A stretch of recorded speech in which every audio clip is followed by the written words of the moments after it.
Football খেলায় passing এমন একটি দক্ষতা যা ছাড়া আধুনিক ফুটবলে টিকে থাকাই কঠিন। নিখুঁত পাস দেওয়ার আগে সঠিক পজিশন নেওয়া এবং পাস দেওয়ার পর আবার ফাঁকা জায়গা খুঁজে নেওয়া, এই তিনটি বিষয় একজন ফুটবলারের সামগ্রিক খেলাকে আরো কার্যকর করে তোলে। পাসিং দক্ষতা না থাকলে কখনোই একজন খেলোয়াড়ের পূর্ণাঙ্গ ফুটবলার হিসেবে গড়ে ওঠা সম্ভব নয়।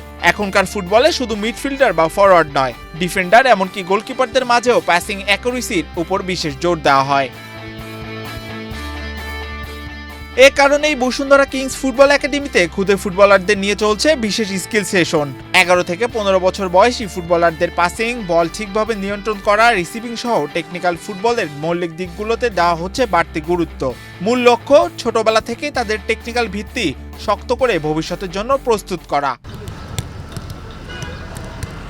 এই বয়সী ফুটবলারদের পাসিং দক্ষতা উন্নয়নের দায়িত্ব পালন করছেন বসুন্ধরা কিংস একাডেমির ফুটবল কোচ মোহাম্মদ সেলিম মিয়া, যিনি নিয়মিতই তাদের নিয়ে কাজ করছেন সূক্ষ্ম টেকনিকগুলো উন্নত করার জন্য। Gold's Gym across 30+ countries with over 700+ locations worldwide. Train anywhere, belong everywhere. আমাদের 3টা বয়সভিত্তিক টিম আছে। এই কিছুক্ষণ আগে সকালে আমরা 7:30 থেকে 9টা পর্যন্ত আমরা 1.5 ঘন্টা সেশন করেছি। আন্ডার-18 টিম নিয়ে কাজ করেছি। এখন আমাদের 2টা টিমে প্লেয়ার নিয়ে কাজ করতেছি। এখন 11 থেকে 15 আর 6 থেকে 11 পর্যন্ত ওই আমাদের টার্ফের মাঠে 6 থেকে 11 বাচ্চাদের প্র্যাকটিস করানো হচ্ছে। আর এখানে আমাদের 11 থেকে 15 বছর বাচ্চাদের নিয়ে আমরা এখন কাজ করব। আজকে আমাদের আজকে আমাদের প্র্যাকটিসের আমাদের আজকে থিম, আজকে আমরা মেইনলি তারা পাসিং নিয়ে আমরা কাজ করব। একটা ফুটবলের প্লেয়ার তৈরি হতে সবচেয়ে পাসিং ইজ ভেরি ইম্পর্টেন্ট।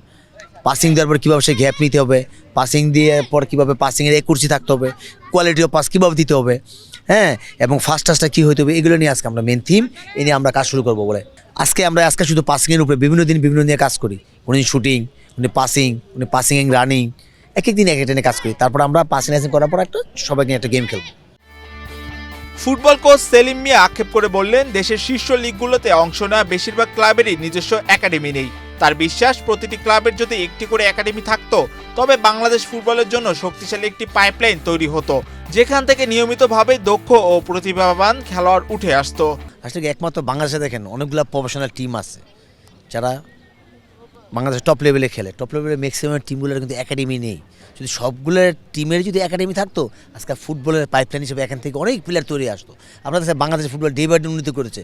আপনারা গত চৌদ্দ থেকে দেখেছেন আমরা ইন্ডিয়ার সাথে বাংলাদেশ টিম একগুলো দিচ্ছে, দেখছেন। মুরসালিন কিন্তু এই বসুন্ধরাতে ছিল, কিন্তু বসুন্ধরার প্লেয়ার ছিল। হ্যাঁ, আপনারা দেখেন আমরা যে একাডেমি নিয়ে যে কাজ করতেছি, এই বাচ্চাগুলো 4-5 বছর বড় হয়ে একটা বাংলাদেশের টপ লেভেলের প্লেয়ার তৈরি হয়ে যাবে। সুতরাং এইভাবে যদি সবগুলো ক্লাব যদি আমরা ধরে রাখতে পারি একাডেমির কার্যক্রম, তাহলে আমাদের বাংলাদেশের ফুটবল ভবিষ্যৎ থেকে ভালো মানের প্লেয়ার উঠে আসবে বলে আমরা আশা রাখি। দেশের ফুটবলের ভবিষ্যৎ শক্তিশালী করতে বয়সভিত্তিক পর্যায়ে সঠিক প্রশিক্ষণ ও কাঠামো গড়ে তোলা অপরিহার্য। বসুন্ধরা কিংস একাডেমির মতো উদ্যোগগুলো তাই শুধু একটি ক্লাবকে নয়, পুরো দেশের ফুটবলকে সামনে এগিয়ে নেওয়ার সম্ভাবনা জাগায়। এম মাহিউজ্জামান, বাংলাদেশ প্রতিদিন।